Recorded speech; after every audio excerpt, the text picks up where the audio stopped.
አቤት ሁሉም ሰለየለት በቃ። አቤት ሜርሲ ምንድነው እሱ ብቻሽን እንደ ሞርዚና የሚያስወራሽ? እቺ ታራራታ ታበሳጨኝ። ያቺ ነጭ ጸጉር ደግሞ ምን ብላሽ ነው? ቤሊን በዚህ ገባች፣ ቤሊን በዚህ ወጣች። እኔስ ለቤሊን የሚመለከተኝ ነገር አለ እንዴ? የዚህ ቤት ባለቤት ሚስት እኔ መሆኔ የረሳችሁ እንዴ? አንቺ ደግሞ ዛሬ ነው የወንድሜ ልጅ ሚስት መሆንሽን የምታውቂው? ምን ማለት ነው? ማለትማ ያቺ ነጭ ጸጉር ነው ነገር እንዴት ሊከሰት ቻለ ብላ ጠይቃታለች። ስትወድቂ ጭንቅላትሽን መቶሽ ነው አለቻት ዶክተሯ። ለዛ ነው ያጋጠመኝ ብላታለች ማለት ነው። ግን የመዳን ፐርሰንቴስ እንዴት ነው ብላ እንግዲህ ዶክተሯን ጠይቃታለች። እሱ እንኳን አይታወቅም እንዳንቺ ብርታትና ጥንካሬ ይወስናል ብላ እንግዲህ ሁሉን ነገር እነግራታለች። ለየት ያለ የሚሰማኝ ስሜት ካለ ንገሪ ብላ እንግዲህ ዶክተሯ ከጎንሽ እሆናለሁ ብላ ቃል ገብታለታለች። እኔስ ማነኝ? ማንስ እንዴትስ ነበርኩ? እንዴት ስለሆን ቻልኩ? እያለች እንግዲህ ያው የመርሳት ባህሪ ስላላት ሁሉን ነገሮችን ስለረሳች አሁን ማድረግ ያለብህ ያለፈው አልፏል። ከአዲስ እንደ አንዲት ህይወት መጀመር አለብሽ። ወደ ራስሽ ተመለሺ። የመመለስ መጥፎ አጋጣሚዎችን ለመርሳት ይሄ ጥሩ አጋጣሚ ነው ብላት እንግዲህ የአይምሮ እድሳት እያደረገችላት ነው፣ እየመከረቻት ነው ማለት ነው። በቂ ረፍት ማድረግ አለብሽ። አይምሮሽን ማዝናናት አለብሽ። ሌላ የሚያስፈልግሽ ካለ በማንኛውም ሰዓት አለው። አንቺ ብቻ ወደ ራስሽ ተመለሺ ብላ እንግዲህ ዶክተሯ ሁሉን ነገር አጽናንታታለች። እንግዲህ ሜሪ በዚህን ጊዜ ስልኳን እየደወለች እያወራኝ ነው ማለት ነው። እዚህ እንግዲህ ሁሌም ተንኮል ነው ስራዋ፣ ወሬ ማዳመጥ ነው። ደረጃ ላይ ሆና ወሬ እያዳመጠች ማለት ነው።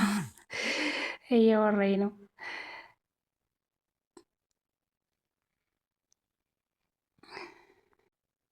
እና እንግዲህ እሷን ደረጃ ላይ በሆነ ጊዜ እናት ዛራ መጣች። ሴትዮ ምን ነው እንደው ገብቅ ማለሪያ ላይ ተላከሽ አለቅም አልሽ። እኔ አንቺ ላይ የሰው ልክ አታምቂም ደግሞ ብዬ ሴጣን ታበቃለቻት ወይዘሮ ዛራ ማለት ነው።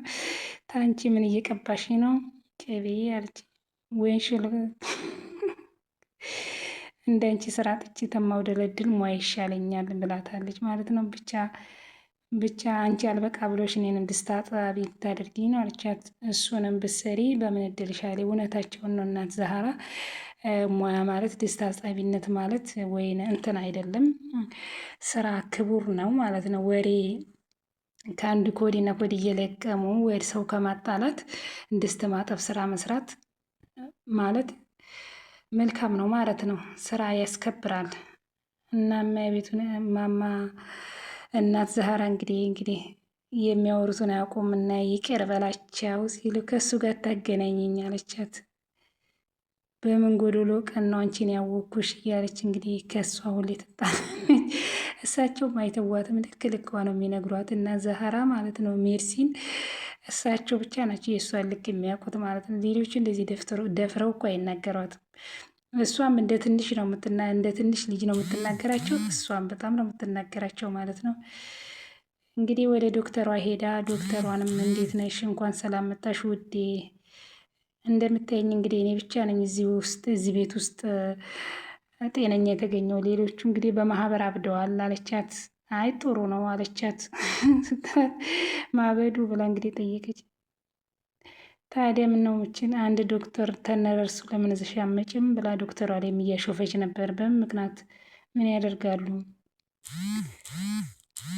እዚህ ቤት ውስጥ? ያው እንግዲህ ሆስፒታል አልጋ ጠፍቶ ብዙ የተኞች ስላሉ በርከት ብላችሁ ነበር መምጣት ያለባችሁ። ወይዘሮ መርሲ ተጫዋች ነሽ አለቻት። በቃ አመጣችኋለሁ ብላ እንግዲህ ዶክተሯን በትህትና መለሰችላት። ወይዘሮ ሜርሲ እንግዲህ አታወራም እንዲያለ ዋመን ከሜሪ ጋር አልጋ ላይ ቁጭ ብሎ እያለ እንግዲህ ጄሊ መጣች ማለት ነው። ጄሊ እንግዲህ ራሷን መቆጣጠር አቃተት። እሷን አቅፎ እሱን እንቅልፍ ይዞት ነበረ። ጄሊ ዝም ብላ ራሷን ይዛ ነው የቆመችው ማለት ነው። እንግዲህ የባሰ እንትን ውስጥ ገባች እንጂ ለውጥ አላገኘችም ማለት ነው። ጄሊ ሁለቱ እንቅልፍ ይዟቸው ማለት ነው። ጄሊ ምንም አልተናገረችም፣ እያለቀሰች ነው የወጣችው ማለት ነው። እንግዲህ በጣም ነው ያለቀሰችው። በፊትም ይሄንን ፈርታ ነበር ያንን ነገር ያደረገችው፣ ግን የፈራችው አልቀረም። ጄሌ ማልቀሷን እዛለች ማለት ነው። እሱ እንግዲህ ጄሌን አብሯታል። እሷ ተመልሳ መታለች።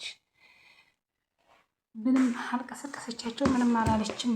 ወደ ለቅሷን የቀጠለችው የባሰ ብሌንን ከአምነን አለያያለሁ ብላ እንግዲህ እንደውም ፍቅራቸውን እያጠበቁ ናቸው ያሉት።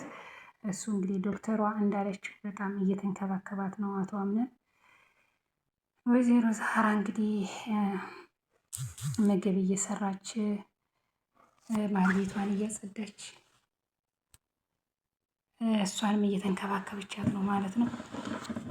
አቶ አምነን እናት ዛህራን መቼ ነው ይሄ ነገር የሚያበቃው ብሏታል ማለት ነው።